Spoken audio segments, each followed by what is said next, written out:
Have you ever stopped to think about how a tradition can stay alive for thousands of years? I mean, really stay alive. The Passover Seder is one of those incredible examples. A Seder is this ritual feast that kicks off Passover, and it's so much more than just a meal. It's a living, breathing story that literally connects generations through time. You see, the Passover table really does become a living memory, a story told through food and wine and ritual. So today, we're going to walk through this ancient tradition, and then we're going to explore the Christian belief that this entire story was always pointing forward to the coming of the Messiah. But here's the thing. To really understand the joy and the freedom of Passover, we actually have to start in a pretty dark place. I want you to imagine a people in chains, their hope just about gone, because that is where the story of Passover begins. Okay, so the Israelites are slaves in Egypt, and their cries are reaching up to the heavens. God sends Moses with a simple but absolutely earth-shattering message, "Let my people go."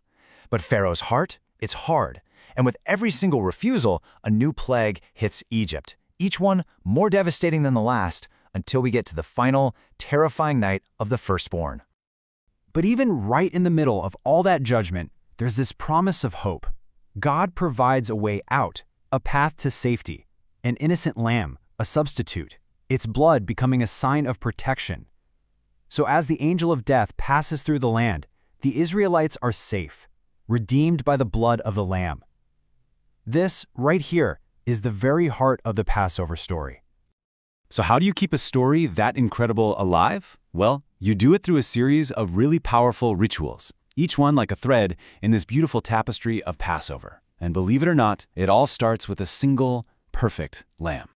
Now, the timing of the lamb selection is absolutely crucial. 4 days before Passover, a perfect, unblemished lamb is chosen, and then it's brought into the family's home. It becomes a part of their lives, this constant, living reminder of the sacrifice that's about to come. And for Christians, this is where the story of Passover starts to intersect with the story of Jesus in a really profound way. On the very same day that all these families are choosing their Passover lambs, Jesus rides into Jerusalem on a donkey. The crowds go wild, right? They're shouting Hosanna and waving palm branches. In that very moment, as thousands of lambs are being chosen, Christians believe that the Lamb of God was being presented to the entire world. The prep for Passover keeps going with this deep cleaning of the home. Every single crumb of leaven, which is a symbol of sin and decay, is swept away. It's a physical act for sure, but with this incredibly deep spiritual meaning. And at the very same time, Jesus walks into the temple, his Father's house, and with this righteous anger, he cleanses it of all the corruption that had taken root there. The Apostle Paul, he actually draws a direct line between that physical act of cleansing and the spiritual reality it represents. He writes that Christ, our Passover lamb, has been sacrificed, so we should celebrate not with the old leaven of malice and wickedness, but with the unleavened bread of sincerity and truth. And now, we get to the heart of the celebration itself, the Seder meal. Here, every single element tells a story. It's like a prophecy that's been whispered down through the ages. And it all begins with 4 cups of wine, and let me tell you, each one holds a promise.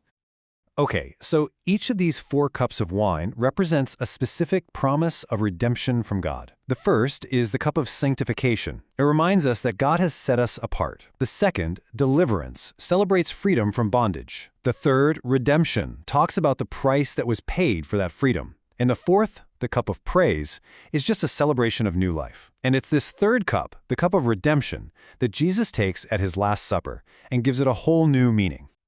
I mean, with just a few simple words, Jesus changes everything.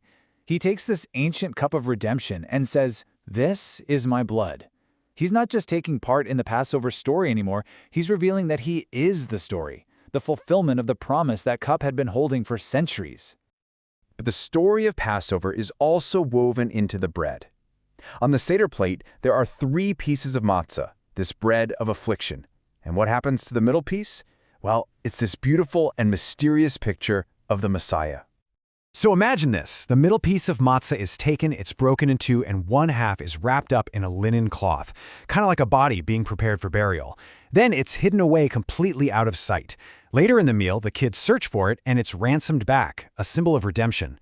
For Christians, this is just a powerful picture of Jesus, taken, broken, buried, and then resurrected, his life a gift to be shared with the whole world.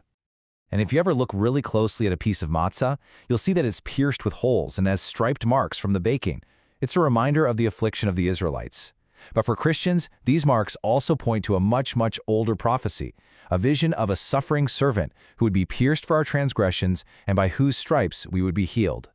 So the cups and the bread, they're just so rich with meaning, but they all point to one central figure, the absolute heart of the Passover story, the Lamb. So the Passover lamb had to be perfect, right? Without spot or blemish. And just like that lamb was inspected for any imperfections, Jesus was questioned and examined by the religious and political leaders of his day. And in the end, what did they find? Nothing. They couldn't find any fault in him. And just as the Passover lamb's bones were not to be broken, so too were Jesus' bones left intact on the cross, a fulfillment of a very specific and ancient prophecy.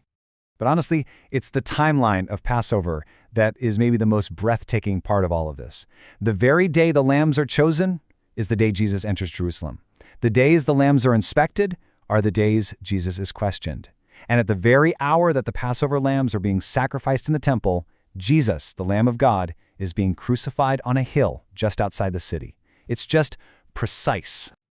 So you see, when John the Baptist saw Jesus, he didn't just see a man. He saw the culmination of a story that had been unfolding for centuries. And that's why he cried out, "Behold, the Lamb of God who takes away the sin of the world." He was using the language of Passover to announce that the ultimate sacrifice had finally arrived.